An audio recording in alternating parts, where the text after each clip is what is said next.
Dahil napakatas pa ngayon ng adrenaline ng lahat sa panalo ni Carlos Yolo sa Olympics, mga kapatrol, ay minabuti nating gagawa ng isang special edition comparison video between Kai Sotto at Carlos Yolo. Adriel Yulo of the Philippines was a world champion on this apparatus 5 years ago. No gymnast from the Philippines has ever won an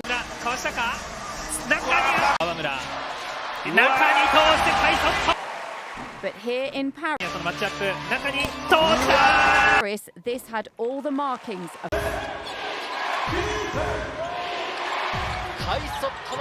a medal-winning performance.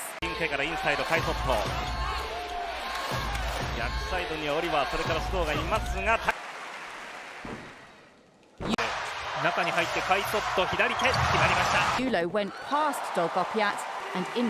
Kakaibang comparison ang ating gagawin ngayon dahil hindi basketball player ang ating titingnan, kundi isang Olympic gold medalist ng gymnastics sa Paris Olympics. To start off, ay parehong best in their own fields dito sa Pilipinas ang dalawang players na to. Si Kai Sotto para sa basketball at si Carlos Yolo naman sa gymnastics. At kung meron mang glaring similarities ang dalawang players, ay ito ang pagkakaroon ng napakadambuhalang pangarap.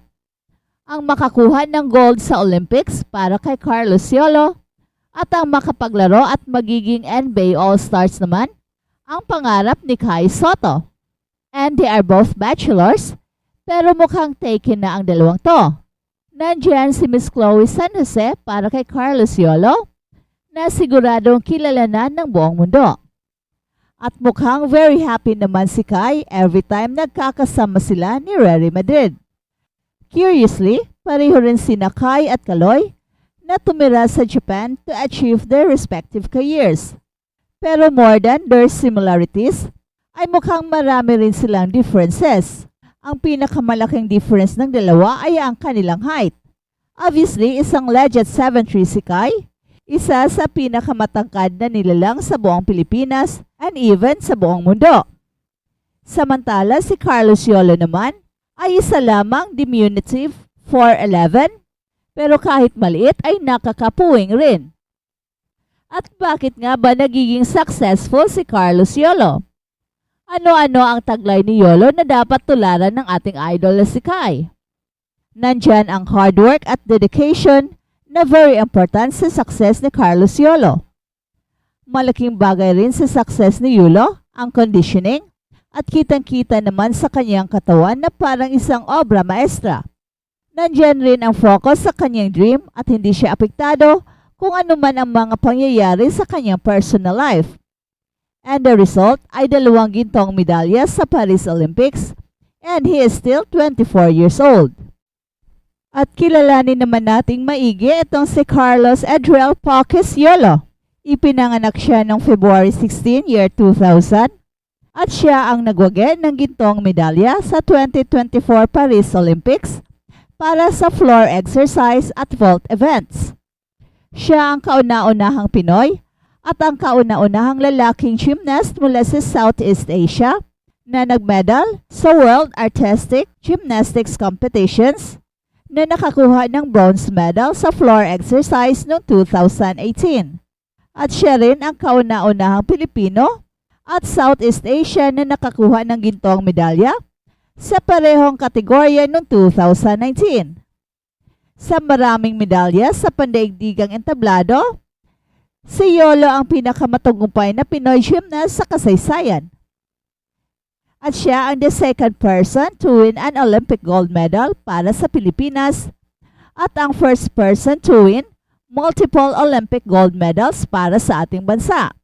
Yolo is a 2-time Olympic champion, a 6-time World Championship medalist, winning 2 golds, 2 silvers, and 2 bronzes, a 10-time Asian champion, and a 9-time SEA Games champion.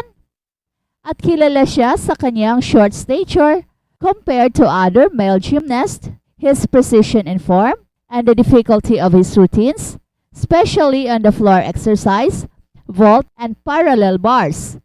Siya ang pangalawa sa 4 na magkakapatid. Nagsimula itong si Carlos Yolo na mag-ensayo para sa gymnastics nung siya ay 7 years old pa lamang. Nang nakita siya ng kanyang lolo na si Rodrigo Frisco, napatalon-talon ito sa isang local playground at dinala siya ng kanyang lolo sa Gymnastics Association of the Philippines o GAP para sa pagsasanay.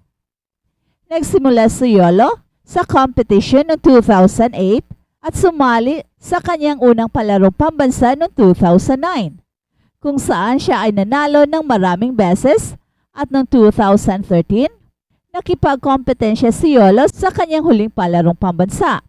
Sa pamamagitan ng suporta ng GAP, nakapag-aral itong si Yolo sa Adamson University sa Ermita para sa kanyang secondary education. At noong 2016, tinanggap ni Yolo ang alok ng Japan Olympic Association na mag-ensayo sa Japan sa ilalim ng isang scholarship program. Matapos lumipat sa Japan, ipinatuloy ni Yolo ang kanyang education sa Teikyo University sa Tokyo at nagtapos siya noong 2022 ng Associate Degree in Literature. Yolo began the Olympic season by winning bronze medal on the parallel bars at the All Japan Event Championships. He then represented the Philippines at the 2020 Summer Olympics, hoping to become the country's first Olympic champion in any sport. After the Olympic Games, Yolo competed at the All Japan Senior Championships at nanalo siya ng gold medal para sa floor exercise at isang bronze medal sa vault competition. Yolo competed at the Asian Championships and won a silver medal in the all-around behind Japan. He won 3 gold medals in the event finals. At matapos ang Asian Championships, naghiwalay si Carlos Yolo sa kanyang matagal ng coach na si Kogi Miya dahil sa mga personal na reasons. Si Tomohiro Sano ang nakatakdang pumalit kay Kogi Miya bilang bagong coach ni Yolo, ngunit umatras ito sa pagiging coach. At sa halip, noong February 2024, nag-ensayo itong si Carlos Yolo kasama si Lee Junho ng South Korea at Jake Jarman sa England. Sinimula ni Carlos Yolo ang 2024 na season sa pamamagitan ng pagkuha ng bronze sa floor exercise sa Baku World Cup. During the qualification round of the 2024 Summer Olympics in Paris, he qualified for the men's individual all-around, vault, and floor. At noong August 3, nakipagkompetensya siya sa men's floor exercise final at nakakuha ng unang pwesto na may score na 15 points, and he became the first Filipino man and first Filipino gymnast to win an Olympic gold medal. He is the second Filipino ever to win an Olympic gold medal after Heidelin Diaz's victory in the Tokyo Olympics.